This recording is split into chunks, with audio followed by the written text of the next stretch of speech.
Good morning बच्चों।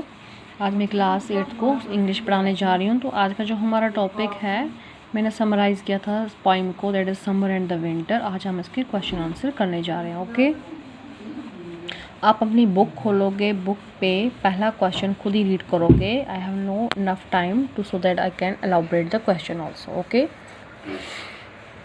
Question number first का answer है, the opening lines of the poem describes the environment of liveliness and the happiness। जो इसकी first line है, अगर first stanza की हम बात करेंगे पोएम, वो हमें ये बताते हैं कि एक उसमें हमने खुशी की बात बताई की है। ठीक है ना, किस तरह से, मतलब एक हमें जीवित लाइफ जिसमें हम बोलेंगे देखने को मिलेगी, वो हमें पहले लाइन में, हमें पहले स्टेंजा में देखने को मिलती है। ठीक है ना, हर तरफ खुशहाली ही खुशहाली। Question number second answer, the objects of nature dance and develop the mesmerizing the beauty। यहाँ पर इसने जो चीज़ें हैं, जो अगर आप नेचर को बाहर अपने इन्वायरमेंट में देखोगे, वहाँ पर नेचर को आपको बहुत सारी चीज़ें नजर आएंगी, trees, cornfields, river, seas, oceans, mountains etcetera. ठीक है ना, all the natural things made by the God. तो वो आप देखो कि किस तरह से बढ़ते हैं, किस तरह से वो मतलब लहराती हैं, डांस करते हैं, आपको नजर आएंगी, झूलती हैं हवा के साथ, समटाइम्स अपवर्ड समटाइम्स डाउनवर्ड। तो किस तरह से आपको ये चीज़ें सब नज़र आती हैं, और उसकी खूबसूरती को भी उसने और ज़्यादा बढ़ावा दिया है। Question number third answer, winter in the poem is described as the ruthless because it takes the life away from the object of the nature.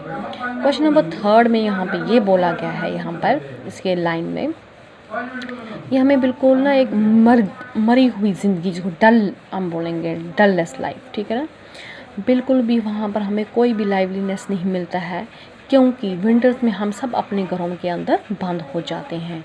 और जो हमें लाइवली, हमें जो नेचर से हमें देखने को, ऑब्जेक्ट से चीज़ों को देखकर हमें जो हैप्पीनेस फील होता है, प्लेजर गेन होता है, वो सब कुछ हमें ख़त्म हो जाता है, because we are only and totally bothered in the one room. Okay, then question number fourth answer, it means the reeds, the willow leaves and the flaggy of the larger trees appears beautiful and full of life in sun. They also soothe the aching nerves। In lines का मतलब यहाँ पर ये है, it means the reeds, the willow leaves and the flaggy of the larger trees। Willow tree आपने देखा है, जिसकी जो वहाँ पे ब्रांच होती हैं डाउनवर्ड्स द अर्थ होती हैं, उसके जो पत्ते हैं वो किस तरह से लहराते हैं और किस तरह से वो अपनी खूबसूरती को बढ़ावा देते हैं। Appears a beautiful and full life in the sun. और जैसे लगता है कि आपने वो सन के नीचे अपनी ज़िंदगी पूरी तरह से जी रहे हैं। ठीक है, they also soothe in aching nerves. और एकिंग नर्व्स का यहाँ पे ये कंपेयर किया गया है, अगर इफ़ समवन इज़ इल, तो जब वो इस सन के नीचे रहकर उनकी जो, अगर उनको वेन्स में कुछ प्रॉब्लम्स है, अगर कोई बीमार है, तो उनको भी ये बहुत ज़्यादा प्लेजर गेन करता है during the summer. Answer number fifth, the poem ends on the pessimistic note due to the plight of the homeless beggar who cannot find any comforting place in to escape the bitter cold। And lastly इसने ये explain यहाँ पर किया है कि जो भी हमने यहाँ पर अपनी देखी, it is actually the winter resembles with the poor people. ठीक है ना, तो जो गरीब बेचारे लोग होते हैं, उनके पास बिल्कुल कोई भी घर नहीं होता, अपना छत ढकने के लिए कोई छत नहीं होता, उनको कोई मकान नहीं होता जिसमें रहकर वो अपनी ज़िंदगी गुजार सकें और किसी भी तकलीफ़ से वो अपने आप को बचा सकें। ठीक है ना, who can't find any comforting place to escape the bitter cold, ताकि ड्यूरिंग द समर या बहुत ज़्यादा गर्मी में अपने घर में रहकर अपने आप को इन चीज़ों से सेव कर सकें।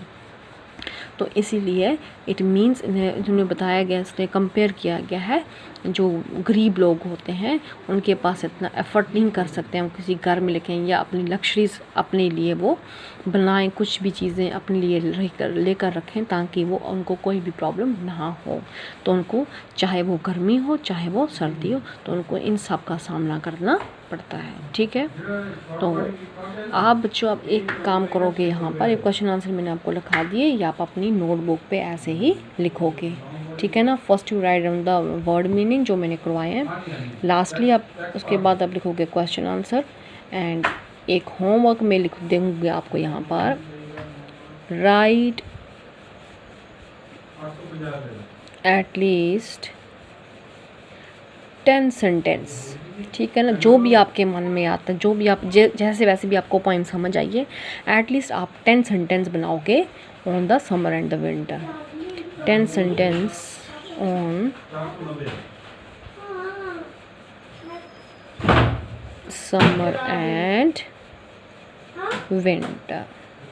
Okay, hope you all understood. God bless you.